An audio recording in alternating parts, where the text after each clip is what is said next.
시작하겠습니다. 주일날도 잠깐 말씀을 드렸는데 내일부터 우리 교회연합회 주최를 하는 그 선교학교가 저희 교회에서 먼저 시작을 합니다. 저희 교회에서 2번 모이고 그 다음 3번째, 4번째는 베들교회에서 모이고 마지막 5번째는 온누리 교회에서 모이게 되는데 이번 여름에 7월 중순에 있을 계획입니다. 저희들이 원주민 선교 가기 원하시는 분들은 이번 목요일 내일부터 시작되는 그 선교학교에 꼭 참석하셔야 됩니다. 그래서 아직 등록 못하신 분들은 오늘 교회 알려주시고 전화 우리 김종원 전도사님이나 윤 목사님 말씀해 주시고 내일 7시 반에 예림 예배당에서 2시간 동안 모임이 있습니다. 그렇게 아시고 참여해 주시기를 부탁드립니다. 오늘 헌신 예배 이렇게 강사로 초청해 주셔서 감사합니다. 왜 감사하냐면요, 제가 사실은 드보라에 대한 설교를 한 번도 안 해본 것 같아요.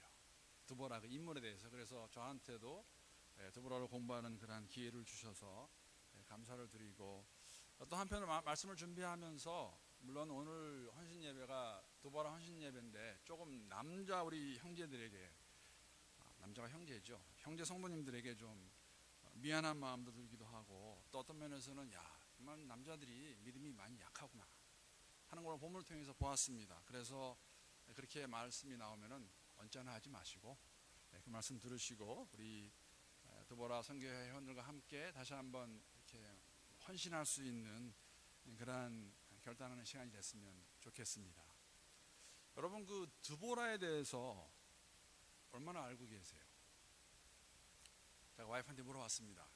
여보, 드보라 알아? 그랬더니 첫 번째 답이 뭐냐면요, 데보라, 이번에 아이 낳은 데보라. 그래서 그 데보라가 아니고 성경의 드보라에 대해서 얼마나 알고 있냐고 물어봤더니 여러분 얼마나 알고 계세요? 드보라에 대해서 아마 사사 정도를 알고 계실 겁니다. 사사였다. 근데 여러분, 사사기에 사사가 몇 명 나온지 아십니까? 혹시? 성경에 기록된, 사사기에 기록된 사사는 12명이 나옵니다. 나중에 사무엘까지 13명이 됩니다. 사사는 어떤 사람이었나?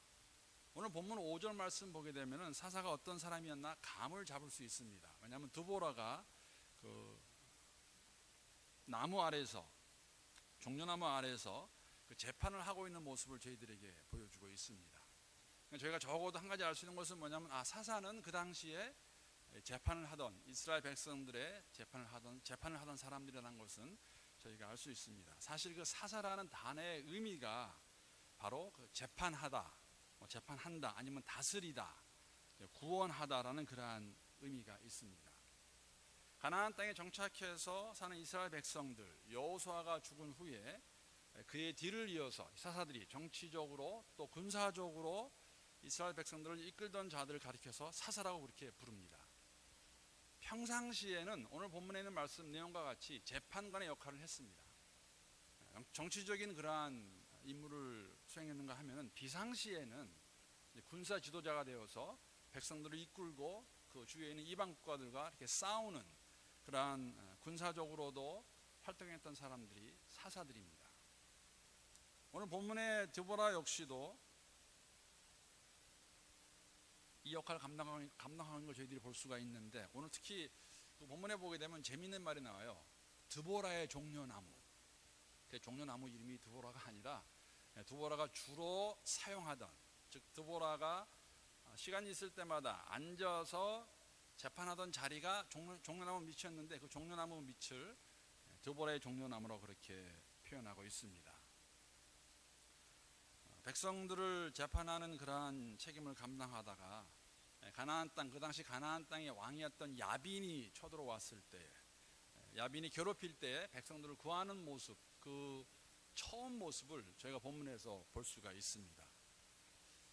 이렇게 지금 드보라가 사사로 부름을 받는데 그 당시에 이 이스라엘 백성들의 상황이 어떠했을까?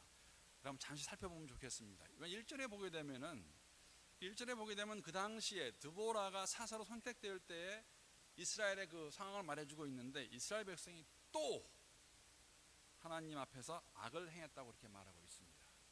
여러분, 이것은 사실은 이스라엘 사람들의 패턴입니다. 그러니까 또니까는 그전에도 그랬겠죠. 지금만 하는 거 아닙니다. 사실 이 패턴은 우리가 이제 알고 있지만은 모세와 함께했던 광야 생활에서도 이런 패턴이 있었고, 여호수아와 함께 가나안 땅에 들어왔을 때에도 이런 모습이 있었고, 여호수아가 죽고 난 다음에 사사 때에도 계속 반복이 됩니다.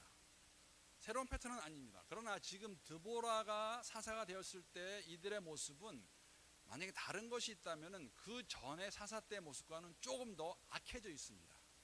어떻게 그걸 알 수 있냐면은, 그래서 제가 사사기 1장부터 4장까지의 내용만을 가지고 도표를 만들어 봤어요. 한번 올려봐 주시죠. 여기 보게 되면은 지금 사실은 드보라가 네 번째 사사입니다. 세 번째 사사는 이름만 나왔다가 없어지니까 사실은 오늘 본문에도 에훗이 죽은 후에 나오기 때문에 이렇게 하는 것도 괜찮습니다. 지금 여호수아가 죽은 이후에 사실은 평화의 기간이 있다가 이들이 하나님 앞에서 악을 행합니다. 악을 행했을 때 억압의 기간이 8년 동안 이들이 그 가나안 땅의 이방 족속에게 억압을 당하다가, 억압을 당했을 때 이들이 꼭 하는 게 있어요. 부르짖습니다. 하나님 살려주십시오 했을 때 하나님께서 처음에 세운, 여호수아 다음으로 처음 세운 사사가 운니엘입니다. 운니엘이 사사했을 때는 40년간이 평안합니다. 그러다가 운니엘이 죽고 나니까는 또 이스라엘 백성들이 악을 행해서 이때는 18년 동안 그들이 괴로움을 당합니다. 이방의 그 이방 국가의 사람들한테.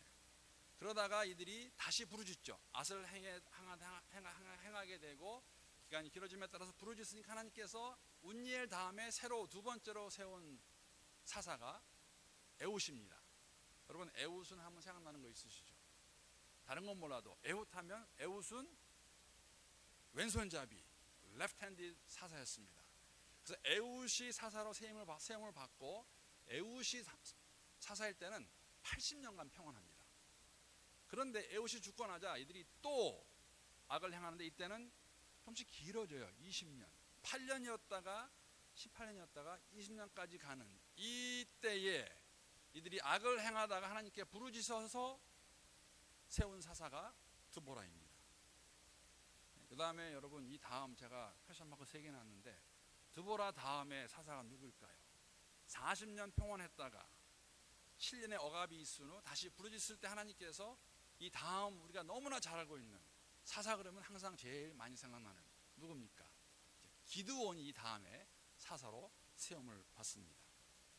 그러면 왜 이런 일이 있었을까?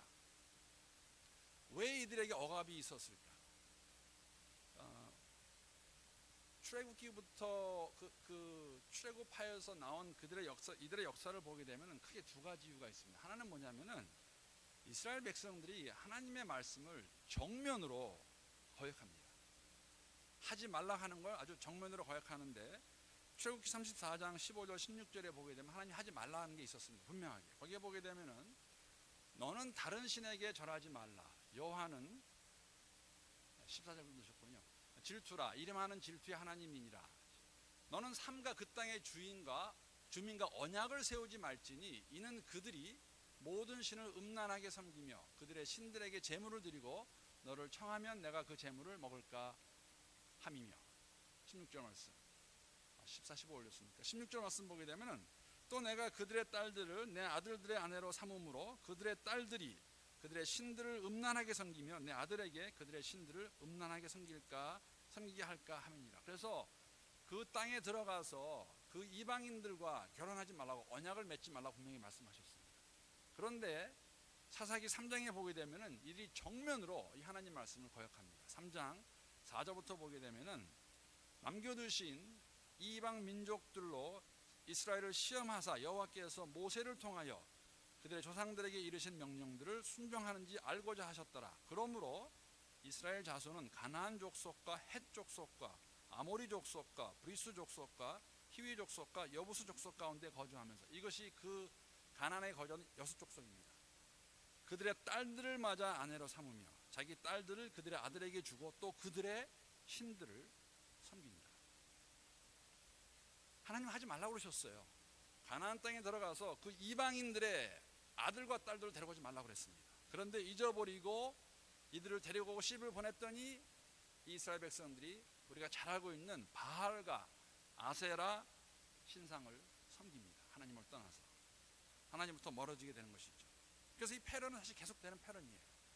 하나님께서 복을 주시면은 평안한 가운데 있다가 좀 살만하면은 잘 되는 것 같으면은 또 돌아서 가지고 악을 행하고, 악을 행할 때 부르짖으면 하나님께서 들으시고 또 평안을 주시고, 계속 이 패턴이 계속 반복됩니다.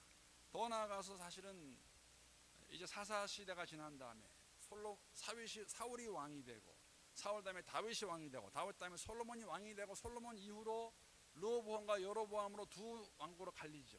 남유다와 북이스라엘. 이들은 멸망할 때까지 이 패턴을 계속 반복합니다. 계속해서. 그러다가 나중에 멸망하게 되죠. 그래서 이들이 이렇게 억압을 당하고 힘들게 사는 이유는 다른 게 아니었어요. 하나님의 말씀을 받아들이지 않고 그 말씀에 반대해서 정면으로 대항했기 때문에 이들에게 어려움이 있다는 것입니다. 또 다른 이유는 첫 번째 이유와 많이 비슷하지만, 이 백성들이 하나님의 은혜를 종종 망각합니다. 패턴 기억나시죠? 억압 가운데 있는 이유는 하나님의 말씀을 듣지 않았기 때문에. 그래서 부르짖습니다. 하나님 살려주십시오. 그러면 하나님이 그 말씀을, 그 부르짖음을 듣고 간섭하셔서 살려주세요. 사사를 세우십니다. 그래서 사사를 통해서 평안하게 지나면 감사하는데, 시간이 좀 흐르면은 당연한 것으로 여겨요. 더 나아가서 우리가 잘나서, 우리가 괜찮아서 이렇구나 하면서 마음대로 살다가 하나님께 또 대듭니다. 그럼 하나님 또 매를 드세요. 그리고 그들이 또 다시 부르짖습니다. 그래서 이게 반복됩니다. 이 패턴을 따라 오늘 1절의 말씀과 같이 또 그들이 하나님 앞에서 악을 행하는 그 상황을 저희들에게 보여주고 있습니다. 여러분, 이걸 뭐라고 그러는지 아세요? 또 하는 것, 다시 하는 것. 여러분, 만약에 그냥 우리가 쓰는 말로 표현하면 고질병이라고 해요. 고질병. 고질병이 무엇입니까? 쉽게 낫지 않아서 그 사람을, 우리를 두고두고 괴롭히는 병을 원래는 의미했습니다. 그런데 상징적으로 어떤 사람이 쉽게 극복하지 못하고 두고두고 실패하고 넘어지는 문제를 가리켜서 저 사람 고질병이 있네, 꼭 몸의 것을 말하는 건 아니에요. 그렇죠? 근데 성경에서는 고질병이라 그렇지 않고, 시편 19편 보게 되면 계속해서 반복하여 짓는 죄가 있습니다. 개역 한글에는 이것을, 지금 저희가 가지고 있는 개역 개정에는 없어요. 저희가 보는 성경에는. 그러나 개역 한글 이전에 성경 보게 되면 그것을 고범죄라고 그렇게 풀어 쓰고 있습니다. 고범죄. 영어로 보게 되면 willful sin이라고 그러죠. 말씀 한번 드린 것 같은데, 죄인 줄 알면서도 고의로 짓는 죄. 이게 고범죄입니다. 이스라엘 백성들 모른다고요? 모를 리가 없죠. 하나님 말씀을 안 들어가지고 혼내주시고 억압받게 되면은 왜 그런지 아는데, 그래서 부르짖어서 하나님께서, 부르짖을 때 하나님께서 도와주시면 회개하고 돌아와서 좀 살다가 좀 살만하면 또 돌아가요. 또 죄짓습니다. 이스라엘 백성들이 그랬고, 아마 우리들의 패런도 크게 다르지 않다고 생각합니다. 우리의 패런까지 갈 거 없어요. 오늘 드보라 선교회니까 우리 드보라 선교 회원님의 삶도 크게 다르지 않나 생각합니다. 제 삶도 크게 다르지 않습니다. 우리가 종종 이러한 패턴을 가지고 살아가는 것이죠. 근데 여러분, 우리가 이런 모습 보면서 우리가 깨닫고 해야 될 일이 있어요. 실질적으로. 여러분, 우리 개개인이 한번 물어보셔야 돼요.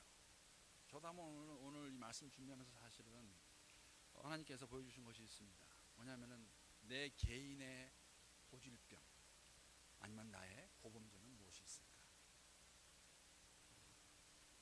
내가 계속해서도 알고 짓는 죄가 무엇이 있을까? 그리고 더 적극적으로 나가서 여러분 어떻게 대처할 수 있을까? 생각해 보셔야 됩니다. 물론 어떤 사람은, 예를 들면 어떤 사람은 술 때문에 넘어지는 사람이 있습니다. 근데 계속 술 때문에 실수하는 사람들이 있어요. 어떤 사람은 노름 때문에, 이건 큰 것들이죠. 우리 가운데 그런 사람 없을 거예요. 우리 일반적으로 얘기하면 노름 때문에 큰 손실을 주고서도 받고도 다시 노름하지 않겠다는 노름하는 사람들이 있어요. 제가 아는 아주 친한 사람, 마약으로 계속해서 넘어집니다. 일어나지 못해요. 어떤 사람은 남의 돈 빌려서 다 탕진하고 고생하고 난 다음에도 또 그 일을 하고, 어떤 사람은 여자 문제로 큰 난리를 치고도 또 거기에 빠져들고, 어떤 사람은 뭐 자그마한 것으로, 여러 가지 것으로, 내 성격으로 인해서, 내 그 부분으로 인해서 내 말하는 것으로 인해서 내가 계속 넘어지는 그 한 부분이 있습니다. 한 부분 더 되겠죠. 그러면 여러분, 이게 고범죄예요. 나도 알고 옆에 있는 사람이 알 때도 있고 모를 때도 있고. 그렇게 되면 여러분, 이게 사실은 이스라엘 백성들의 패런인데, 우리가 한 가지 생각해야 되는 게 뭐냐면은, 이러한 내 고질병, 이러한 고범죄를 내가 스스로 먼저 인정할 수 있어야 됩니다. 나는 이 부분에 약하구나. 그걸 내가 먼저 인정하셔야 돼요. 저도 이번에 준비하면서 그런 부분 한 부분이 있었습니다. 그리고 혼자가 안 되면은 주위의 형제자매들에게, 믿을 만한 형제나 자매들에게 부탁을 하셔야 돼요. 나와 함께 기도하자. 나를 좀 도와달라. 내가 만약 이런 것을 하는 것 같으면, 이런 일이 있었습니다. 젊은 사역자가 한 번은 컴퓨터를 우연히 보다가 컴퓨터에서 포르노 보는 것을 봤어요. 그래서 그것을 컨프런트 했고 얘기했고, 그 다음부터는 일주일에 한 번씩 컴퓨터 가져와서 컴퓨터를 점검을 해요. 컴퓨터 어디다 하면 다 나오니까. 그래서 어디를 갔다 왔나, 무엇을 봤나를 보면서, 왜냐면 그도 도움을 요청이 왔었어요. 저도 감당이 안 되니까 도와주십시오. 그래서 그러한 고범죄를 짓지 않을 수 있는, 그냥 내가 죄 짓고 와서 또 회개 한번 하고 또 가서 하고, 그런 거 말고, 이스라엘 백성들이 알면서도 하나님께 대항해가지고 말씀 안 듣고 마음대로 살다가 다시 가서 아니라고 부르짖고, 그러면 다시 그러지 말아야 되는데 또 돌아가서 그런 일 하고 다시 돌아오고, 이거 반복하다가 나중에 이스라엘 백성들은 멸망합니다. 우리의 신앙의 삶도 그럴 수 있습니다. 근데 하나님은 좋으신 하나님이라서 그냥 내버려 두지 않으세요. 하나님도 방법이 있으세요. 하나님의 방법은 무엇입니까?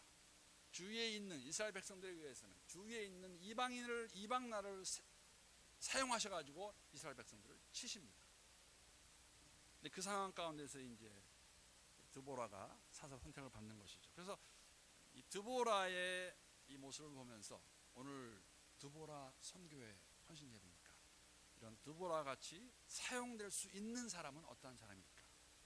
우리 드보라 회원들이 어떻게 하여야 하나님께 사용받을 수 있을까를 함께 나누기 원하는 것입니다. 그래서 하나님께서 말씀드린 것 같이 야빈은 누구냐면, 그 당시 드보라가 사사로 선택받을 때의 가나안 땅의 왕의 이름이 야빈이라고 그러는데, 한 가지 흥미로운 것은 여러분, 이 야빈은 사실은 여호수아의 이름이 나옵니다. 한번 가서 보세요. 사실 야빈은 여호수아가 멸망시킨 사람이에요. 한 100년 지났습니다. 근데 야빈이 또 나와요. 그러니까 성경학자들이, 어떻게 죽은 사람이 다시, 뭐 아시겠지만 사실 그러면 동일한 야빈이라는 이름을 가졌던지, 아니면은 우리가 그 이집트의 왕을 바로로 부르듯이, 그리고 로마의 황제를 가이사라고 부르듯이, 아마 이 당시에 가나안의 왕의 명칭도 호칭도 혹시 야빈이 아니었나. 어찌했든지 간에 이 야빈이 일어나가지고 이스라엘 백성들을 괴롭힙니다. 20년간.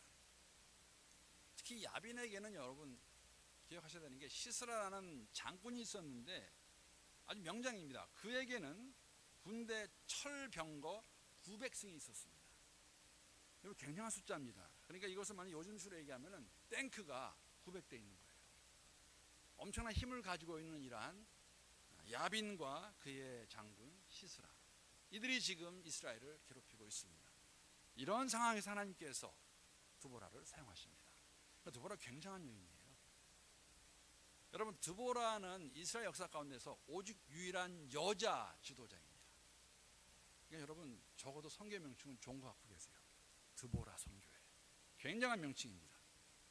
오늘 본문을 보게 되면은 드보라, 제가 말씀드렸잖아요. 물어봤습니다. 드보라에 대해서 얼마나 알고 계십니까? 그렇게 되면 사실 오늘 본문에는 간단하게 한 줄로 소개해요. 드보라는 랍비돗이라는 사람의 아내입니다. 랍비돗의 아내. 아주 평범한 주부예요, 사실은. 그래서 우리가 한국 사람이니까 한국에서 가장, 물론 우리가 알게 해볼만 하지만 이렇게 토론할 수 있는 이야기지만, 오늘 한국 사회에서 가장 영향력이 크다고 말할 수 있는 아줌마 출신이에요. 아줌마 출신. 그래서 아줌마 출신 지도자 드보라라고 이렇게 말했습니다. 이 드보라를 하나님이 사용하십니다. 사실 드보라가 어떤 사람인가에 대해서는 알려진 게 거의 없습니다. 뭐 모세나 뭐 다윗이나 그러한 지도도 알고 있는데 드보라는 사실은 별로 알려진 게 없습니다. 그러므로 우리는 사실은 드보라가 사사였다는 것, 그리고 여자였다는 것, 그리고 랍비돈의 아내였다는 것만을 가지고도 그 드보라를 사용하셨는데, 그러면 어떠한 사람, 어떠한 아줌마를 하나님이 사용하시나? 자, 오늘 두 가지로 함께 좀 나누어 보기를 원합니다. 첫 번째는 오늘 본문에서도 볼 수 있듯이, 자, 사사는 하나님께서 부르셔서 당신의 일을 감당하게 했던 자가 사사입니다. 그러므로 사사가 되려면 여러분 적어도, 왜냐하면 본문에도 그런 그 모습이 나오죠. 하나님의 음성을 듣고 분별하고 실행할 수 있는 사람, 즉 다시 말씀을 드리면은 하나님과 친밀한 관계를 가지고 있는 사람이에요. 오늘 본문에서 뭐 이렇다고 나오지 않지만은 사실은 한 세 군데에서 우리가 볼 수 있습니다. 아까 조금 전에 말씀드린 것 같이, 자, 드보라의 종려나무. 이 종려나무는 드보라가 앉아있는 그 종려나무 밑에 드보라가 항상 앉아 있습니다. 그럼 사람들이 글로 와요. 왜? 재판을 해달라고. 그럼 사람들도 인정했다는 것이죠. 저 드보라는 하나님의 사람, 그래서 우리가 가서 재판을 맡길 수 있는 사람이라고 이스라엘 백성들이 다 알고 있었습니다. 안 그러면 올 리가 없습니다. 그러면은 어떻게 드보라가 사사로 선택을 받았을까? 본문에 쓰여 있지 않지만은 적어도 드보라의 입장에서는 그 음성을 들었어요. 하나님께서 부르신 것을.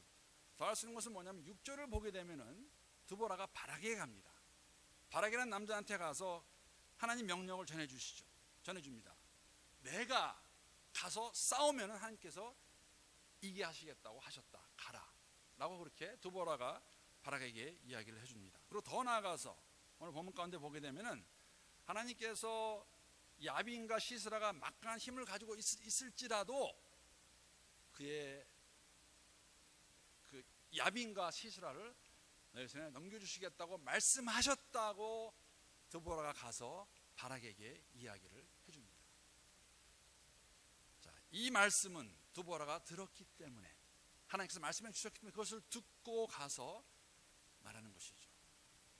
한 가지 흥미로운 것은 여러분, 드보라는 이름의 의미가 무엇인지 아십니까? 혹시 아시는 분 계세요? 네, 꿀벌이에요. 꿀벌. 드보라의 이름이 좋으시겠어요? 드보라 선교회 이름이 꿀벌입니다. 얼마나 스윗합니까? 저 꿀벌의 꿀과 같이. 여러분, 꿀벌하면 생각나는 게 뭐 있어요? 벌은 벌인데 꿀 만드는 벌이에요. 꿀 하면은 꿀과 같이 단 하나님의 말씀. 이름 자체 내에서도 사실은 드보라는 하나님의 말씀을 사모했던 것이 분명합니다. 하나님과 교제했던 사람이 분명합니다. 그러기에 그녀는 하나님 말씀을 음성을 들을 수 있었을 뿐 아니라 하나님께서 사용하셨고, 또 바락에게까지 가서 하나님 음성을 들려주었고, 바락과 함께 가서 야빈과 시스라에게 큰 대승을 거누고, 그 다음에 여러분 5장 가게 되면 그 찬양하는 노래가 쓰여져 있습니다. 하나님을 찬양하는 노래. 그래서 저는 여러분들에게, 특히 드보라 선교회 아줌마 회원들에게, 아니면은 꿀벌 지도자들에게, 말씀을 사모하는 우리 성도님들에게 이렇게 권고하고 또 말씀드리기 원합니다. 여러분, 하나님과의 친밀한 관계를 유지하고 발전시키는 것이 여러분이 아줌마임에도 불구하고, 아니면 아줌마이기에 하나님께 사용할 수 있는 방법이라는 거 잊지 마시기 바랍니다. 사실 제가 드보라 선교회를 생각할 때 이렇게 보고 하면 좋을 것 같아요. 좀 특별한 선교회는 사실이에요. 그 말씀을 제가 드리지 않겠습니다. 하나씩 다 아실 것 같아요. 근데 제가 이렇게 보니까 우리 드보라 선교회 분들은 시간이 없는 것 같으면서도 있는 분들이세요. 시간을 낼 수 있는 분들이에요. 왜냐하면은 아이들이 어린아이 있는 것도 아니고, 물론 다 장성했다고 끝난 건 아니지만, 사실 결혼도 제가 보니까 결혼 뭐 여러분이 막 발벗고 뛰어다니신다고 되는 것도 아니고, 그렇죠? 뜻대로 되는 것도 아니고, 그렇기 때문에 마음만 사실 먹으면 여러분, 시간을, 저는 마음의 문제라고 생각합니다. 시간이 없어서가 아니라 마음만 먹으면 시간을 낼 수도 있고 주의 일을 할 수도 있는 그 시대, 그 시간의 사람들이 드보라 아니면 또 나오미까지 그 시대가 아닌가 생각을 해봤습니다. 여러분, 제가 부탁을 드리고 권면하는 것은 시간을 내셔서, 시간을 투자하셔서 하나님과의 관계 개선하시고 발전시킬 수 있으면 좋겠습니다. 제가 한 가지 그래서 이런 생각해봤습니다. 정말 실질적으로 이분들이 할 수 있는 게 무엇이 있을까? 정말 하나님과의 관계를 더 이렇게 개선하고 또 발전시킬 수 있는 방법이 무엇이 있을까 생각하다 이런 생각 해봤어요. 꼭 안 하셔도 돼요. 1박 2일 시간을 내셔가지고 회원들하고 함께 여행을 떠나신 거예요. 그러셔가지고 같이 가서 수다는 수다인데 좀 좋은 수다입니다. 그렇죠? 인생을 얘기하고 신앙을 얘기하고 맛있는 것도 먹고 1박 2일이니까 남편한테 얘기해서 시간 내달라고 그러세요. 저는 줄 용의가 있습니다. 그리고 교회에서 기도하고 서로 위해 기도하는 시간. 여러분 사실은 뭐 다 아시는 이야기지만은 또 우리가 알고 있는 이야기인데 이렇게 또 삶 가운데 이렇게 발생이 되면 참 많은 걸 생각하게 합니다. 이번에 김영옥 성도님 아직 병원에 계시는데 그 모습 보면서 야, 정말 사람 일은 알 수 없구나. 1년 동안 연수받으러 오셨다가 정말 그렇게 갑작스럽게 정말 꿈에도 생각 못 하시던 분이세요. 본인이 그런 병이 있을 것이라고. 의사들은 아니라고 말하는데 그렇지 않다. 너 이 병 가지고 있었다. 근데 본인은 전혀 모르고 있었어요. 그러다가 병원에 계시는 것. 인생이 정말 짧을 수 있고 내가 한치 앞을 볼 수가 없구나. 언제가 right time일까? 내가 언제가 되어야 이제는 좀 내가 할 수 있겠다고 말할 수 있을까? 그렇게 생각하면 아마 절대 오지 않으리라 생각합니다. 지금 있는 이 상황 가운데서도 시간을 내셔서 하나님과 관계를 한번 돌이켜 보시고 한번 관찰해 보시고 더욱더 하나님을 알아가는 관계를 발전시킬 수 있는 그러한 우리 두보라 선교회 분들과 우리 모두가 됐으면 좋겠습니다. 두 번째는 하나님 사용하시는 방법에 대해서 나오는데요. 하나님은 성별과는 무관하게 남자든지 여자든지 그리고 누구든지 들어서 당신의 목적을 위해 이루시기 위해 사용하신다는 것. 그랬을 때 두보라는 available 하였습니다. 하나님 부르실 때 거기에 응답했다는 것이죠.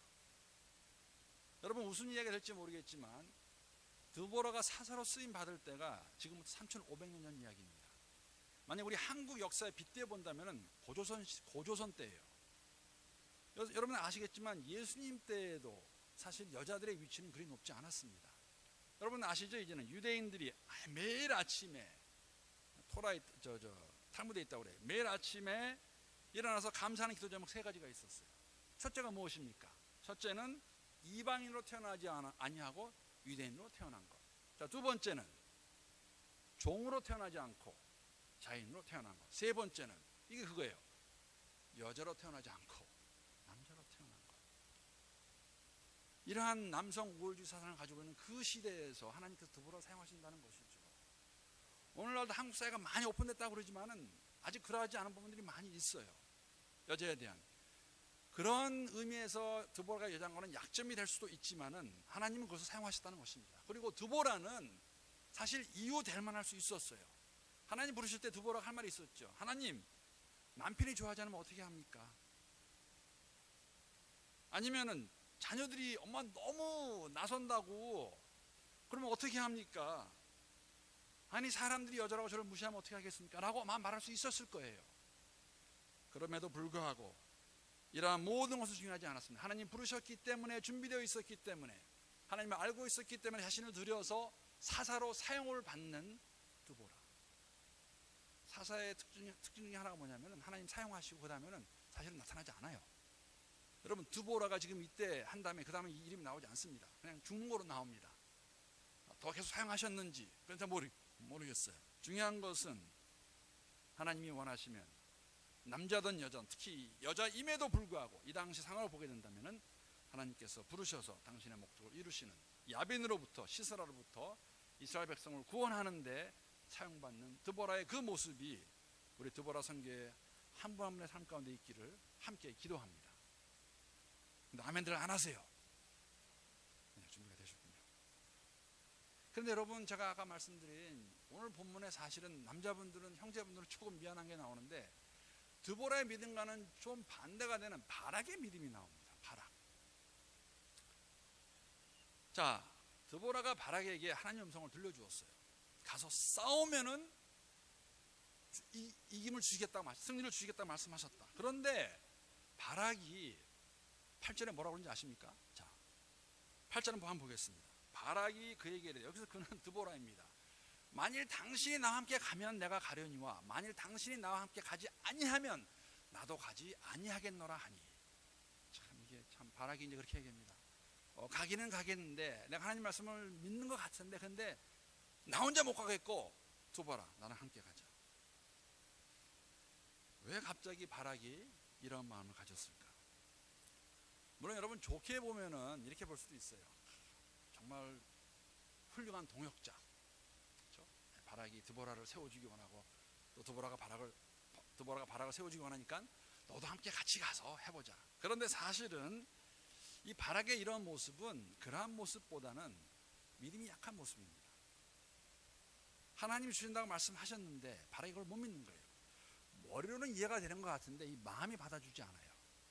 사람들이 드보라에게는 재판을 받으려고 갑니다.